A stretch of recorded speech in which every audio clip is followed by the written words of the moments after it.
You're late. You're late.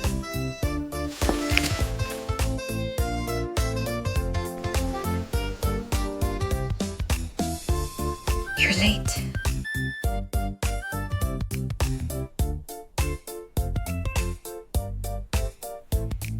You're late.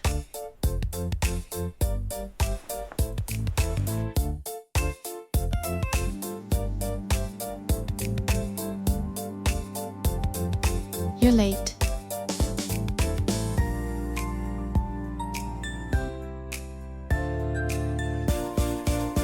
太阳真大，我是不是被晒黑了？桌上有40个饺子，哥哥和弟弟各吃一半，还剩多少？一人吃一半，当然是没有了。LTX 2.3 Director Node from WhatDreamsCost, control text, images, and audio on the timeline like a director to generate videos. In previous LTX 2.3 tutorial videos, I demonstrated using official and community fine-tuned models to generate videos through prompts, keyframe images, control videos, audio inputs, and shared many workflows. But honestly, even for someone as experienced as me, tweaking parameters and swapping materials over and over can still feel tedious. The plugin I'm introducing today can greatly simplify the LTX 2.3 video generation workflow. It's called WhatDreamsCost-ComfyUI, developed by WhatDreamsCost. At its core is the LTX Director node, which provides a timeline-based director interface. Adding and replacing content is as simple as dragging it onto the timeline. It also deeply integrates prompt relay, allowing different video segments to respond more precisely to your desired content changes. Simply put, it lets you direct video content on a timeline, like a real director. However, a few important caveats before we start. First, this is not a full editing tool like CapCut or Adobe Premiere. We can't treat the timeline as equivalent to professional editing software. It lacks multi-track capabilities, transitions, subtitles, and audio mixing. Essentially, it's just a visual control panel for LTX 2.3 video generation. Second, it can't automatically generate multiple short videos and stitch them together. One run produces only a single LTX 2.3 video, making it difficult to directly output minute-long content. Third, the current version isn't fully featured yet. It can't take control video as input, and segmented LoRa injection isn't supported. Many of the latest models and advanced techniques still require traditional workflows. That said, as an LTX video creation enhancement node, it really is quite handy. In today's video, we'll go through its core features and usage in detail, so you can judge for yourself whether it's worth installing. Now let's start with how to install the plugin. The plugin doesn't have demanding requirements for the ComfyUI version itself. As long as your environment can run LTX 2.3 normally, you're good to go. Open the manager, search for WhatDreamsCosts, and note that this plugin doesn't have a stable release, only the nightly version is available. My setup here already has the latest version installed. After installation, don't exit right away. The plugin has two hard dependencies: LTX Video, officially maintained by the LTX team, and KJ nodes from KJ. Install or upgrade both while you're at it, otherwise you'll encounter various errors down the line. Once the installation is complete, restart ComfyUI and refresh the page. The plugin ships with 5 workflows, and the two most commonly used are functionally identical. The only difference is that one uses subgraph encapsulation for a cleaner-looking interface, better suited for users who prefer a tidy layout. We can search for LTX Director in the template library to find these two workflows. I've made some adjustments based on my own preferences using the subgraph version, exposing parameters that need frequent tweaking and switching to the more convenient FP8 large model throughout. Today, I'll be demonstrating using this workflow. At the center of it all is our director node. We'll go into that in detail shortly. On the left is the model loading subgraph, using the LTX 2.3 large model, the distillation LoRa, and the Gemma 3 text encoder. Everything else, the audio text encoder and VAE, loads from the large model file. On the right are the sampling and decoding subgraphs. Expanding the first stage sampling subgraph, we can see that the first stage loads the distillation LoRa, runs only 8 steps, and uses the Euler sampler with the linear quadratic scheduler to generate a small video at only half the expected size. The second stage sampling is similar. It uses the upscaling model to scale up, then runs 4 steps at a denoising strength of 0.42 to add detail. The decoding subgraph is straightforward. 2 standard decoding nodes, merged into a video at the end of the workflow. Since the subgraphs hide all these implementation details, the workflow stays very clean, and you can focus your full attention on the core director node. The director node shows 6 common parameters by default and generates a 5-second, 120-frame video. If you want to control the final video duration without plugging in an external latent, just adjust the total frame count or the duration. These 2 parameters are linked together automatically, since the total frame count is essentially the duration times the frame rate. Then there's the video width and height, along with how to resize the input material images to fit those dimensions. Click the settings icon here for more options, such as choosing whether the timeline displays in seconds or frame numbers. By default, dimensions are aligned to multiples of 32. The image compression setting defaults to 18. Some of you may wonder what this compression does. It essentially pre-processes the image to make it closer to what LTX 2.3 was trained on, producing better results. The setting at the very bottom enables a global prompt, providing a consistently active base prompt across the entire video, useful for anchoring character, scene, and main elements. We'll demonstrate that in detail shortly. I'll keep the video duration at 5 seconds and adjust the dimensions to 1280 by 704.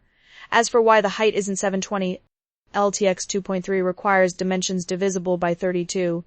If you leave both dimension parameters at 0, it generates a 768 by 512 video. Right-click on the timeline or click the plus button to create a new text or image segment. Let's start with text to video. Select a text segment, and it automatically stretches to cover the full video timeline. Fill in a text prompt describing a woman with wavy brown hair sitting at an outdoor cafe, turning her head toward the camera, then smiling. Click Run. This is a standard 2-stage distilled text-to-video flow. Although the preview during sampling shows a mosaic effect, don't worry, that's just a performance consideration. The final video is completely fine.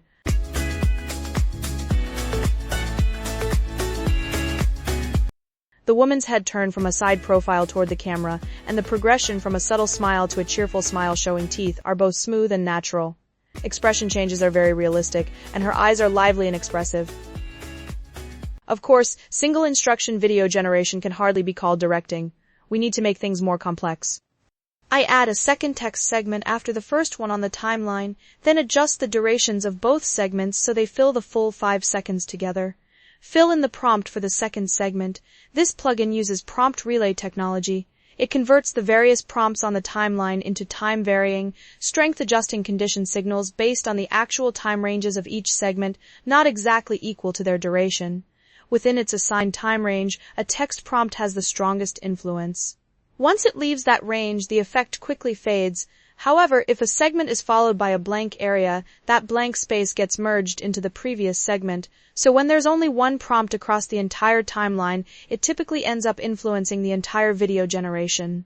With our current settings, the first half continues the head turn and smile, while the second half shifts the camera focus to the white ceramic coffee mug she's holding.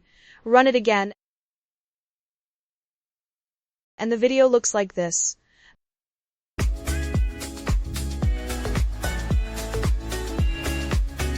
The model executed the first half smile plus second half coffee mug close-up with slow tracking shot requirements very well. It transitioned smoothly from a medium shot of the woman turning and smiling to a close-up of her hands lifting the coffee mug, with no noticeable stuttering or abruptness, and the background music is consistent throughout. Unlike the looping end frame approach I covered before, this isn't generating a second video separately and appending it to the first. The core principle here is regenerating based on prompts from different time segments, so between 2 runs, character details, scene lighting, and motion design will naturally vary. But the key advantage of single-run generation is this: motion continuity, character consistency, scene unity, and matching with background music can all be maintained much better. 2 instructions still aren't enough. I want more. I add another prompt segment, asking her to greet someone. But cramming this many tasks into 5 seconds is tough.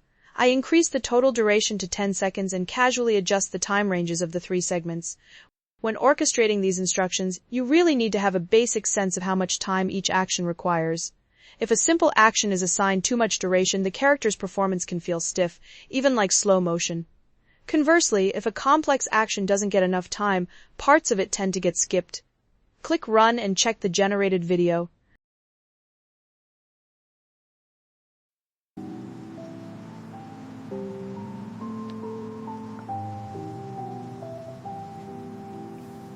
Morning. You're finally here. The character executed the full sequence, head turn and smile, drinking coffee, then greeting someone exactly as the prompt specified. If we swap the order of the instructions, the character's action sequence in the final video changes accordingly. This already allows for fairly cohesive, narrative-style short videos. So far, the 3 prompts have mainly controlled specific actions and timing, but if we want to unify the overall style, character identity, environmental atmosphere, and color grading across the entire video, we need the global prompt. I enable the global prompt in settings and enter content that leans toward cool tones, cinematic feel, and documentary-style realism. Run it again.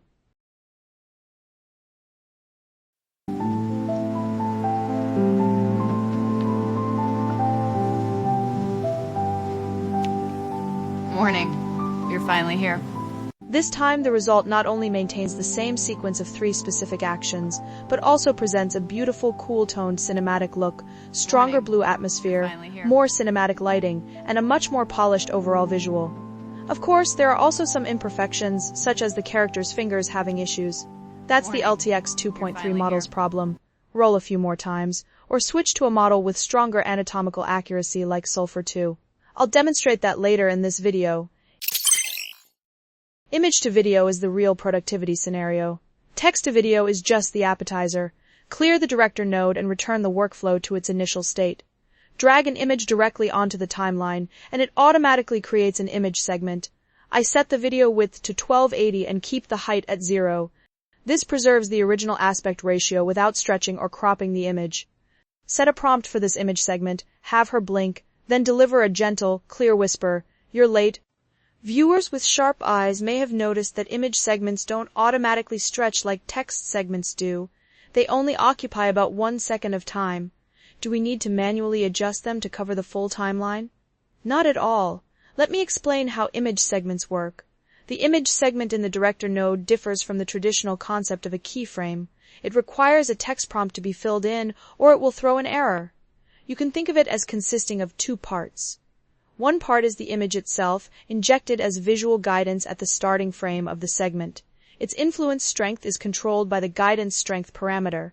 The other part is the text prompt on the segment, which, like a regular text segment, plays the primary control role within the time range occupied by that segment. Since the timeline after this image segment is entirely blank space, it automatically extends across the full video range. Because of this dual-layer structure, image segments always occupy a continuous time span on the timeline, at minimum 6 frames in the current version. They can't be made into a single frame and can't be used as an end frame. Click Run.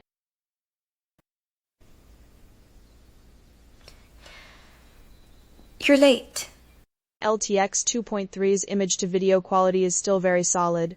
It perfectly preserves the input image's appearance, You're late. pearl necklace, clothing and pose, blinking subtle eye movement, and slight head rotation You're are late. all delicate and realistic. The lip sync and expression changes for the whispered, "You're late" match late. quite well. Now, on this basis, add instructions to guide the video's continued development. Add a new text segment, asking her to stand up from the blue sofa and walk completely out of the frame after she finishes speaking. The camera remains focused on the empty sofa. Adjust this text segment to start from 3.5 seconds and run all the way to the end of the video. Keep all other parameters unchanged and click Run.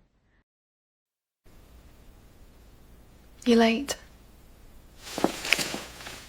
The new video's first half still maintains high first frame fidelity You're late. and subtle expressions. The second half successfully executed the character stands and walks out of frame You're late. sequence with solid overall coherence. The actress performed very well, but as a director, You're I late. just want to try a different take and see the effect of swapping the order. Back to the director interface. Drag the image segment to the second half of the timeline and put the text prompt at the front. While changing the action to sit down, run it again.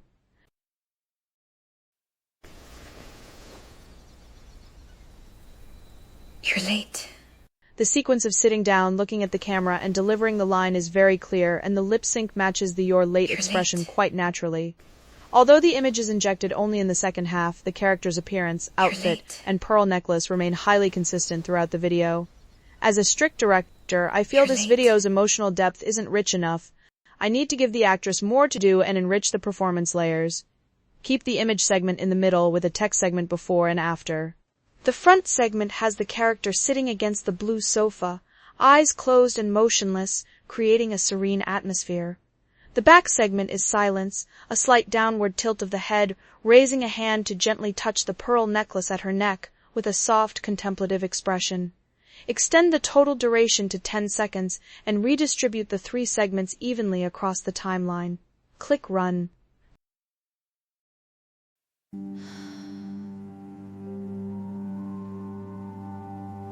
You're late.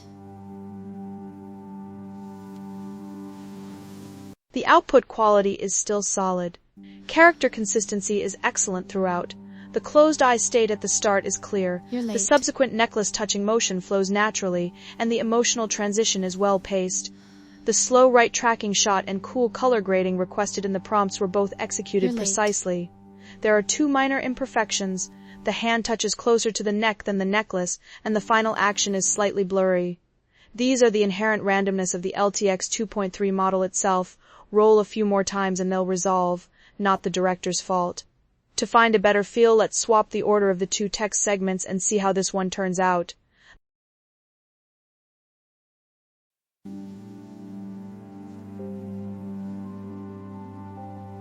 You're late. The model strictly followed the new timeline order, and the video quality held up completely after the swap, indicating the plugin segment scheduling is very reliable. In the previous demonstration, we used multiple segments but only one image. You're late. To better perform a storyline, using multiple images as keyframe guidance is far more effective. On a clean director node, I drag in 2 images at once, a full-body medium shot of a woman and a close-up portrait. Place the full-body shot at the very beginning of the timeline as the video's opening. The prompt asks her to smile, carry a straw flower basket, and walk naturally forward along a stone path, with her hair and shorts swaying gently with the movement. The second half switches to the close-up portrait, guiding her to stop, face the camera warmly and cheerfully, and say, "Are you okay?" Because both images are portrait orientation, this time I set the video height parameter to 1280 and keep the width at 0, letting the node automatically calculate the final width based on the original aspect ratio to avoid distortion. Click Run and see how it turned out.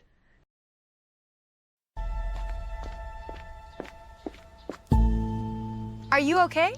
The video quality is fully solid.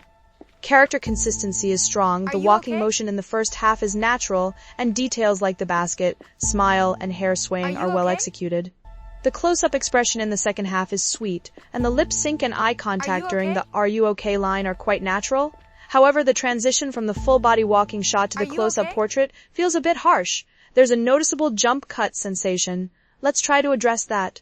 First, we can lower the guidance strength of the second image, setting it to 0.7. Generally, for keyframes like the opening and ending, the guidance strength can be set higher, around 0.85 to 1.0, to more strongly constrain the image to match the reference.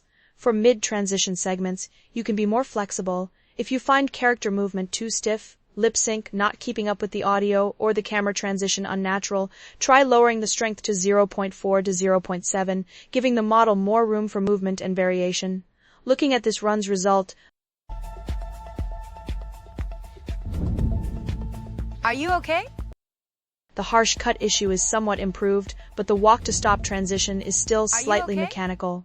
Should we lower the strength further? Not necessary. This is actually the duration matching problem I mentioned during the text-to-video demonstration. The timeline forces a switch to the close-up image frame before the character has finished walking into position, and the model is essentially rushed into executing that switch, making it feel abrupt. We extend the full video to 7 seconds and push the close-up image further along the timeline, giving the character enough time for walking, decelerating, and stopping. Click Run again.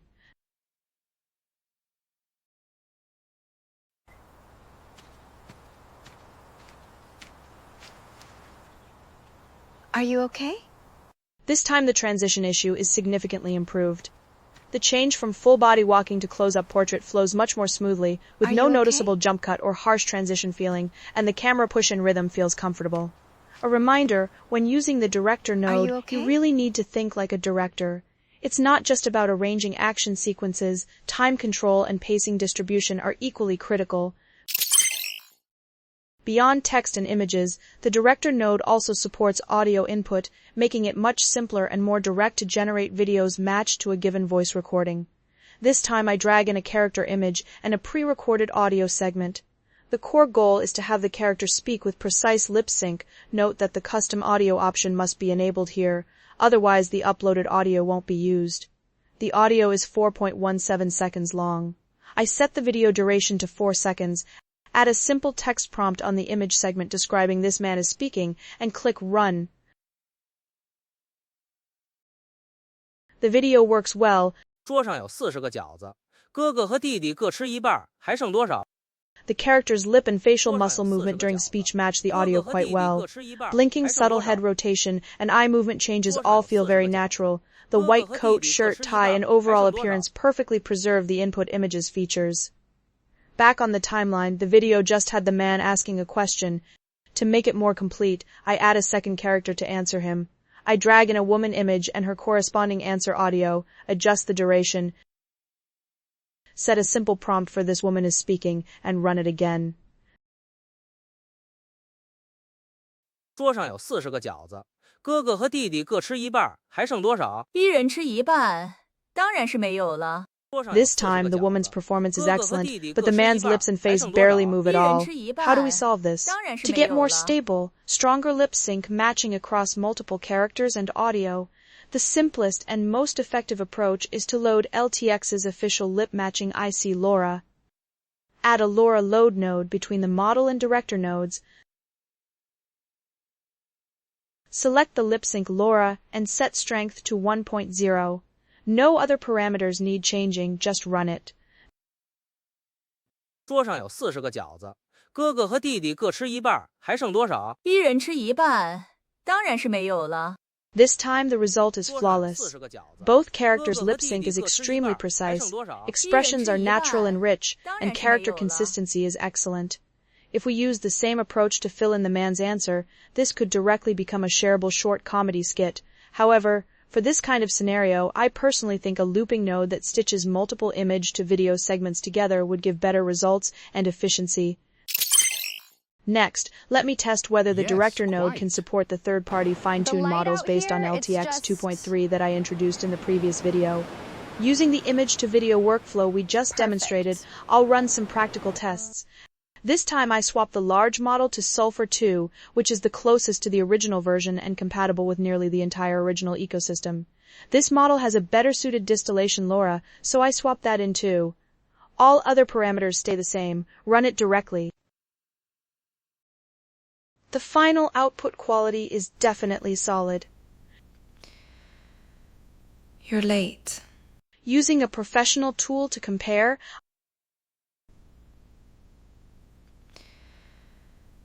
You're late.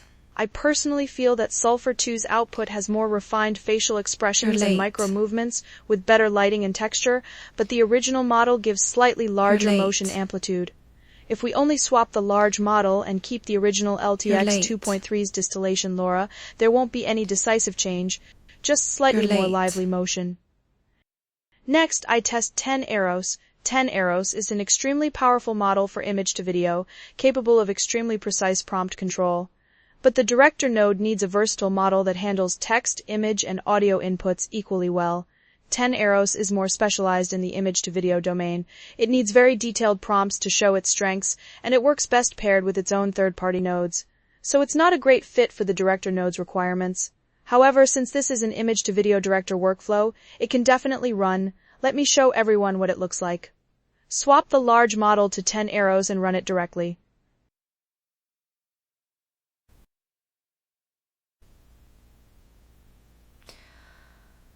You're late. Comparing the results with the original model, You're late. the quality is on par, but the original model feels slightly more lively. From my personal perspective, if this workflow could set a different model for each segment or support segment-level LoRa loading, it would truly be closer to a production-ready tool. Now, in my previous explanation of LTX 2.3 workflows, I summarized that the mainstream approach generally uses two-stage sampling. The first stage generates a half-size video as the base, and the second stage upscales it by a factor of 2. Each stage can independently choose whether to load a distilled model. The Director node's default workflow uses dual distillation, pursuing maximum speed. But if we want better theoretical quality, the first stage can be switched to non-distilled mode. I'll share all the workflows, of course. But giving someone a fish is not as good as teaching them how to fish, so let me demonstrate exactly how to make this modification. First, expand both the model loading and sampling subgraphs and adjust the node positions. Move the distillation LARA loading node to after the Director node. This way, the first stage directly uses the original model output from the Director node, and the second stage uses the distilled model. At the same time, adjust the first stage sampling parameters, set CFG to 4 and steps to 20. Other parameters have minimal impact, so keep them as they are. Now, reorganize the model loading related nodes into a subgraph. Make sure the large model and text encoder connect to the input side, so it's convenient to select different model files later. Do the same for the sampling section. The first stage sampling can be combined into a subgraph directly. The distillation LARA loading needs to be added to the second stage subgraph and configured as an input parameter. The workflow is back to its clean state. Click Run.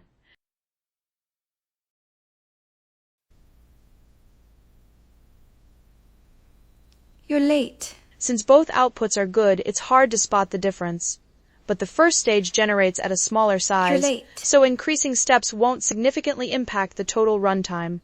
Theoretically, quality will definitely be better, You're late. especially when there's more text-to-video content. I personally lean toward this workflow. Beyond the Director node, this plugin also includes several useful auxiliary nodes. For example, the multi-image loader supports batch loading images, and the speech length calculator estimates how many frames a line of dialogue will roughly take up, though the Chinese effect is just so-so. These nodes are straightforward to use, so you can explore them on your own. I won't go through them one by one here. That wraps up the demonstration. Let's end with a summary of this plugin. The advantages are pretty clear. Timeline operation is intuitive and straightforward, especially since it lowers the barrier for using prompt relay, making it easy to coordinate different actions and segments across a video with complex choreography. Character, scene, and audio consistency are also notably better. However, if we're treating it as a true productivity tool, there are still areas that need improvement.